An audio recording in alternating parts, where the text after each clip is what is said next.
नमस्कार. श्री स्वामी समर्थ. तर मकर संक्रांतीला आपल्याकडे एक पद्धत असते की संक्रांतीने ज्या रंगाचं वस्त्र परिधान केलेलं आहे तर त्या रंगाचं वस्त्र आपल्याकडे घातलं जात नाही किंवा त्या रंगाची साडी घातली जात नाही. तर यावेळी आपल्याला कोणत्या रंगाची साडी घालायची नाही जे की संक्रांतीनं परिधान केलेले आहे ते आपण या व्हिडिओमध्ये बघणार आहोत. तर बघा, नवीन वर्षातील सगळ्यात पहिला सण म्हणजे मकर संक्रांती. तर हा सण हिंदू धर्मात अतिशय महत्त्वाचा मानला जातो. या दिवशी तिळगुळ देऊन नात्यातील प्रेम घट्ट करण्याची पद्धत आजही आपल्याकडे आहे आणि ते आनंदाने पाळतात. तर संक्रांतीला पतंगसुद्धा उडवले जातात. तर महिला रामाचा वौसा राम मंदिरात जाऊन करतात. त्यामुळे या दिवसाची वाट सगळ्या सवाष्ण महिला आहेत त्या अगदी आतुरतेनं बघत असतात. तर मकर संक्रांती या सणाला हिंदू धर्मात अतिशय महत्त्वाचं स्थान आहे. त्यामुळे मकर संक्रांतीच्या दिवशी बघा, सूर्य हा मकर राशीत संक्रमण करतो आणि त्यामुळं या दिवसाचे ज्योतिष महत्त्व देखील आहे.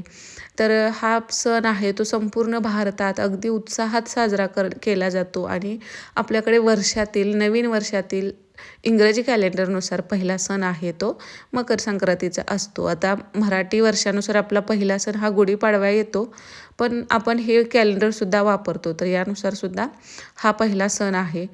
तर मकर संक्रांत नेहमी 14 जानेवारी किंवा 15 जानेवारी असं राहतं. तर मकर संक्रांती ही 2026मध्ये बुधवार 14 जानेवारी रोजी साजरी केली जाईल. तर आणि पूजेचा जो शुभमुहूर्त आहे दुपारी 2:49 आणि ते संध्याकाळी 5:45 आपल्याला शुभमुहूर्त आहे. तर 2:45 वाजल्यापासून आपण 5:45 जो आपल्याला हळदी कुंकवाचा ओवाळण्याचा जो कार्यक्रम असतो तो तुम्ही करू शकता.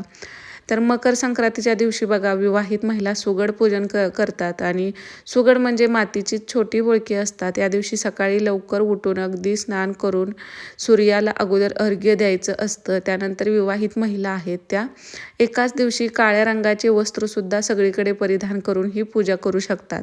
पण आपल्याकडे पूजेमध्ये शक्यतो गावाकडे तरी काळ्या रंगाचे वस्त्र घातली जात नाहीत, कारण शुभ रंग जे महिलांसाठी आहेत जसे की 5 शुभ रंग असतात. ते पहिला रंग येतो तो म्हणजे हिरवा. तो रंग अतिशय शुभ मानला जातो. प्रत्येक कार्यक्रमात किंवा कोणत्याही शुभ कार्यात हिरव्या रंगाची सुरुवात होते.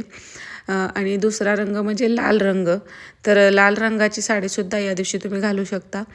आणि मात्र आता पिवळा रंगसुद्धा शुभ आहे आपल्याकडे, पण ह्यावेळी संक्रांतीनं तो रंग परिधान केल्यामुळे आपल्याला त्या रंगाची साडी यंदाच्या वर्षी वर्ज्य करायची आहे. त्यासोबत तुम्ही गुलाबी रंग, मोरपंखी रंग असे जे शुभ रंग आहेत त्या रंगाच्या साड्या आवर्जून घालू शकता. फक्त आपल्याला पिवळ्या रंगाची साडी घालायची नाही.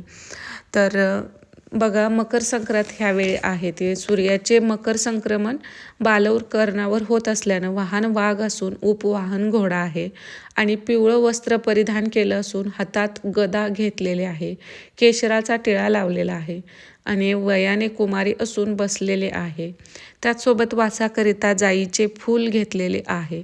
त्यामुळे आपल्याला जाईच्या फुलाचा जो गजरा असतो तो सुद्धा घालायचा नाही. पायस भक्षण करीत आहे. त्यामुळं आपल्याकडे अशी पद्धत आहे, म्हणजे जी मकर संक्रांतीनं जे काही वस्त्र परिधान केलं आहे किंवा कोणत्या गोष्टी खाल्लेल्या आहेत, फुलांचा गजरा, तर त्या गोष्टी आपण वर्ज्य करतो. तर आपल्याला जाईचा गजरा वर्ज्य करायचा आहे.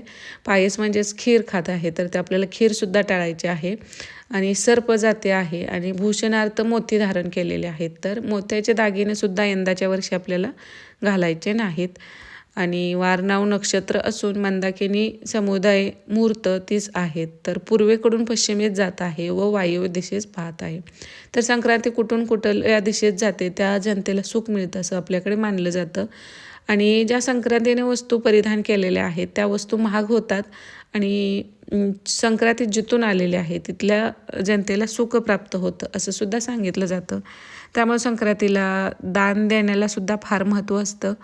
तर आपल्याला ह्या संक्रांतीला पिवळ्या रंगाची साडी घालायची नाही. तसेच मोत्याचे दागिने, खीर ह्या गोष्टी आणि जो जाईचा गजरा असतो तो आपल्याला टाळायचा आहे. आता केशराचा टिळा लावला असल्यामुळे तुम्ही केशरी रंगाचा वापरसुद्धा इथं नाही केला तरी चालतो, पण मेन म्हणजे इथं तुम्हाला फक्त पिवळं वस्त्र आहे ते त्याग करायचं आहे. बाकीच्या इतर गोष्टी एवढ्या फार महत्त्वाच्या राहत नाहीत. तुम्हाला जसं शक्य आहे त्यानुसार फक्त पिवळा रंग तुम्ही वर्ज्य करा.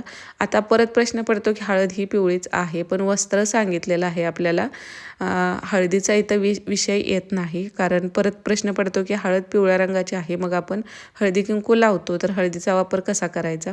तर आपल्याला हळदी कुंकवाशिवाय आपला कोणताही सौभाग्याचा सण आहे तो पार पडत नाही. वस्त्रामध्ये फक्त म्हणजे रुमाल असू देत किंवा साडी असू देत, त्या दिवशी फक्त ह्या एवढ्याच गोष्टीच आपल्याला लक्षात ठेवायचं आहे की पिवळ्या रंगाचं वस्त्र त्याग करायचं आहे, नाही की हळदीचा त्याग आपल्याला करायचा आहे. तर तुम्ही हळदी कुंकूनं आपल्या सुवासिनींचा जो सण आहे तो हळदी कुंकवाशिवाय तो पूर्ण होतच नाही. त्यामुळे हळदी कुंकवाचा वापर तुम्ही नक्की करू शकता. आणि शुभमुहूर्त म्हणाल तर तुम्हाला 5:45 ते 5:45 आहे. या वेळेमध्ये तुम्ही हळदी कुंकवाचा जो कार्यक्रम असेल तर तो करू शकता. तर याबद्दल अजून डिटेल व्हिडिओ तुम्हाला हवा असेल, पूजा कशी करावी, तोही चॅनलवरती अपलोड करेन. श्री स्वामी समर्थ.